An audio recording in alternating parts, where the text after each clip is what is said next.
বিশ্ব অস্থিরতায় কতটা প্রস্তুত সেনাবাহিনী? 2025 সাল বিশ্ব রাজনীতির জন্য এক অস্থির সময়। ইউক্রেন রাশিয়ার সংঘাত এখনও বিদ্যমান। এর মধ্যে মধ্যপ্রাচ্যে শুরু হয়েছে ইরান ইসরায়েল সরাসরি যুদ্ধ। এই নতুন সংঘাত কেবল দুই দেশের মধ্যকার নয়, বরং এটি বৈশ্বিক সামরিক এবং অর্থনৈতিক ভারসাম্যকেই নাড়িয়ে দিয়েছে।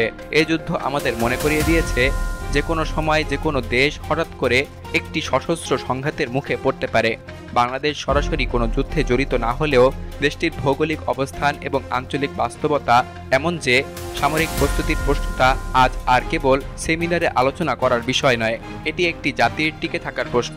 ইরান ইসরায়েল যুদ্ধ, নতুন বাস্তবতা এবং সতর্কবার্তা। 2025 সালের ইরান ইসরায়েল যুদ্ধ একটানা কয়েক সপ্তাহ ধরে চলেছে। এই যুদ্ধে ব্যাপকভাবে ব্যবহৃত হয়েছে ড্রোন, ব্যালিস্টিক মিসাইল, সাইবার আক্রমণ এবং বহুমুখী বিমান প্রতিরক্ষা ব্যবস্থা। ইসরায়েলের আয়রন ডোম একের পর এক মিসাইল প্রতিহত করেছে, আর ইরানের ক্রমাগত পাল্টা ড্রোন এবং ক্ষেপণাস্ত্র হামলা মধ্যপ্রাচ্যের পুরো নিরাপত্তা কাঠামোকে নাড়িয়ে দিয়েছে।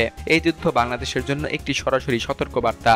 যুদ্ধ এখন আর শুধু সীমান্তে সেনা পাঠানো নয়, এটি তথ্য, প্রযুক্তি, আকাশ দখল এবং জ্বালানি কাঠামোর উপর নির্ভরশীল এক নতুন মাত্রার সংঘাত। যুদ্ধের জন্য বাংলাদেশ কি প্রস্তুত? বাংলাদেশ একটি শান্তিপ্রিয় দেশ, যার প্রধান লক্ষ্য অর্থনৈতিক উন্নয়ন, সামাজিক স্থিতিশীলতা এবং আঞ্চলিক শান্তি বজায় রাখা। তবে বর্তমান বৈশ্বিক বাস্তবতায় শান্তি শুধুমাত্র একটি আকাঙ্ক্ষা নয়, বরং একটি কৌশলগত চ্যালেঞ্জ।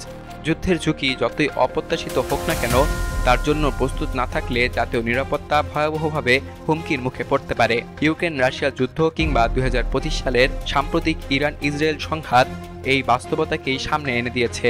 এমন এক অনিশ্চয়তার সময়ে বাংলাদেশ যদি হঠাৎ কোনো সশস্ত্র সংঘাতে জড়িয়ে পড়ে, তবে কি প্রস্তুত রয়েছে আমাদের প্রতিরক্ষা ব্যবস্থা? সীমিত প্রতিরক্ষা বাজেট, বড় হুমকিতে ছোট প্রস্তুতি। বাংলাদেশের সামরিক বাজেট এখনও সীমিত। 2025 সালের বাজেট অনুযায়ী বাংলাদেশের প্রতিরক্ষা ব্যয় 50,000 কোটি টাকা, যা জিডিপির প্রায় 1.5% মতো। তুলনায় ভারত ব্যয় করছে বছরে প্রায় 80 বিলিয়ন মার্কিন ডলার এবং পাকিস্তান প্রায় 11 বিলিয়ন মার্কিন ডলার। বাজেটের সীমাবদ্ধতা বাংলাদেশকে অস্ত্র সংগ্রহ, প্রশিক্ষণ, রক্ষণাবেক্ষণ এবং গবেষণায় পেছনে ফেলেছে। যুদ্ধের জন্য শুধুমাত্র মানব শক্তি যথেষ্ট নয়, প্রযুক্তি এবং প্রস্তুতি মুখ্য। আকাশ প্রতিরক্ষায় ভয়াবহ ঘাটতি। বাংলাদেশ বিমান বাহিনী এখনও পুরনো প্রজন্মের যুদ্ধবিমান যেমন F-7BG এর উপর নির্ভরশীল। আধুনিক মাল্টিরোল ফাইটার জেট নেই পর্যাপ্ত আকাশ প্রতিরক্ষা ব্যবস্থা কিংবা অগ্রসর রাডার নিয়ন্ত্রণ সিস্টেম। বর্তমান যুদ্ধে, বিশেষত ইসরায়েল এবং ইরানের সংঘাতে দেখা গেছে আধুনিক যুদ্ধ সম্পূর্ণভাবে ড্রোন, মিসাইল এবং বিমান প্রতিরক্ষার উপর নির্ভরশীল। সেই বিচারে বাংলাদেশ অনেক পিছিয়ে এবং আকাশ থেকে সুরক্ষা পাওয়ার ক্ষমতা দুর্বল। প্রযুক্তি এবং সাইবার যুদ্ধে পশ্চাৎপসরণ। ড্রোন, সাইবার হামলা এবং ইলেকট্রনিক যুদ্ধ আজকের যুদ্ধের নতুন বাস্তবতা। বাংলাদেশে এখনও পর্যাপ্ত কোনো সশস্ত্র ড্রোন ইউনিট নেই। উন্নত সাইবার প্রতিরক্ষা ব্যবস্থা সীমিত এবং ইলেকট্রনিক জ্যামিং প্রযুক্তি ব্যবহারও প্রাথমিক পর্যায়ে। অন্যদিকে ইরান ইসরায়েল যুদ্ধ প্রমাণ করেছে, একটি দুর্বল সাইবার রক্ষা ব্যবস্থা থাকলে শত্রু দেশের গুরুত্বপূর্ণ স্থাপনা অকার্যকর করে দেওয়া যায় মুহূর্তেই। স্বনির্ভরতা না থাকলে যুদ্ধ টিকে না। বাংলাদেশ এখনও অস্ত্র এবং গোলাবারুদের জন্য আমদানি নির্ভর। যুদ্ধকালীন সময়ে যদি সরবরাহ বন্ধ হয়ে যায়, তাহলে প্রতিরক্ষা কার্যক্রম ধসে পড়ার আশঙ্কা থাকে। নিজস্ব অস্ত্র কারখানা অথবা প্রতিরক্ষা গবেষণা ইউনিট না থাকায় দেশীয়ভাবে দ্রুত উৎপাদন অথবা রক্ষণাবেক্ষণের ব্যবস্থা নেই বললেই চলে। ফলে দীর্ঘমেয়াদী যুদ্ধ পরিস্থিতিতে বাংলাদেশ কৌশলগতভাবে দুর্বল। লজিস্টিক দুর্বলতা যুদ্ধের গতি থামিয়ে দেয়। লজিস্টিক অথবা সরবরাহ ব্যবস্থা যুদ্ধের আরেকটি মুখ্য দিক। সেনা সদস্যের খাবার, চিকিৎসা, রসদ, জ্বালানি, গোলাবারুদ এবং নিরাপদ যাতায়াত সবকিছুই নির্ভর করে একটি শৃঙ্খল রসদ ব্যবস্থার উপর।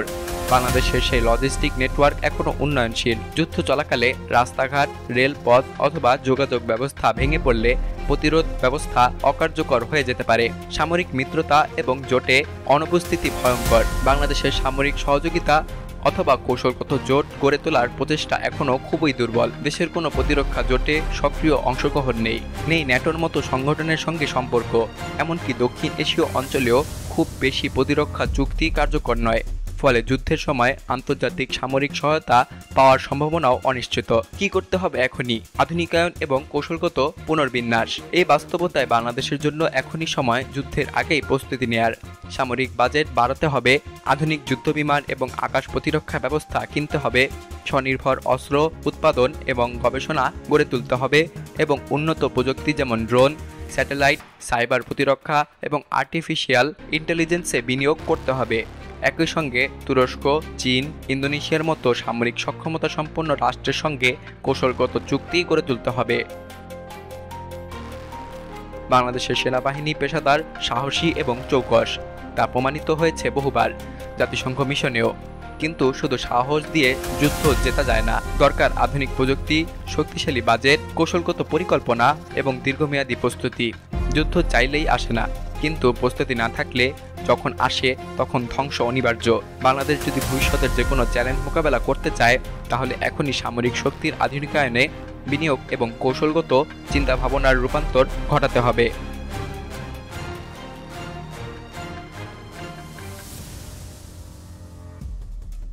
বিলিয়ানুর, নিউজ ডেস্ক, বাংলাদেশ কণ্ঠ, ঢাকা।